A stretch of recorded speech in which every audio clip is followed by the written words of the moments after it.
Praise the Lord. அன்பான தேவ பிள்ளைகளே, இதை கேட்டுக்கொண்டிருக்கிற ஒவ்வொருவருக்கும் இயேசு கிறிஸ்துவின் இனிய நாமத்தில் என்னுடைய வாழ்த்தலை தெரிவித்துக் கொள்கிறேன்.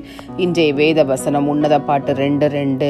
முள்ளுகளுக்குள்ளே லீலி புஷ்பம் எப்படி இருக்கிறதோ அப்படியே குமார்த்திகளுக்குள்ளே எனக்கு பிரியமானவளும் இருக்கிறாள்.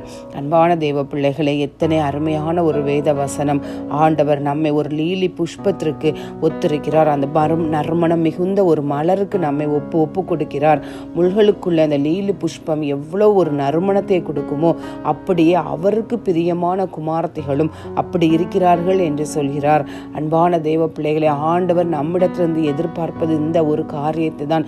இந்த உலக வாழ்க்கையிலே எத்தனை பெரிய சூழல்கள் இருந்தாலும், எத்தனை முள்கள் இருந்தாலும், நாம் எப்போதும் அவருக்காக, அவருடைய ஊழியங்களுக்காக, அவருடைய காரியங்களுக்காக நாம் ஓடும்போது அந்த நறுமணம் மிகுந்த ஒரு வாழ்க்கையாக அது மாறுகிறது. அநேகருக்கு ஒரு பிரயோஜனமுள்ள ஒரு வாழ்க்கையாக அது மாறுகிறது. ஆண்டவர் அதுதான் நம்மிடத்திலிருந்து எதிர்பார்க்கிறார்.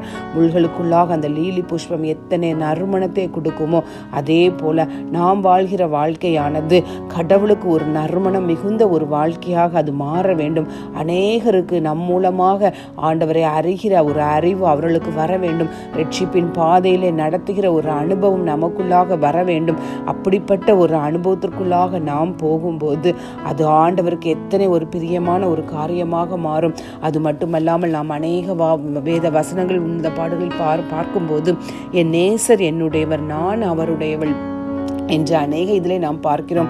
அப்படி என்றால் ஒரு உரிமை, நமக்கும் ஆண்டவருக்கும் உள்ள ஒரு உரிமை.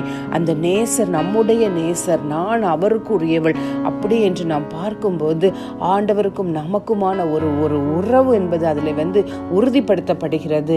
ஆண்டவரும் அதே போலதான் அவருக்கு பிரியமாக, அவருடைய மகன்கள், அவருடைய பிள்ளைகள் அவருக்கு பிரியமாக நாம் நடக்கணும். அப்படி நடக்கும்போது ஆண்டவரும் நம்மில் சந்தோஷப்படுவார். தேவன் தாமே இந்த வார்த்தையின் மூலமாக உங்களை ஆசீர்வதிப்பார். God bless you all.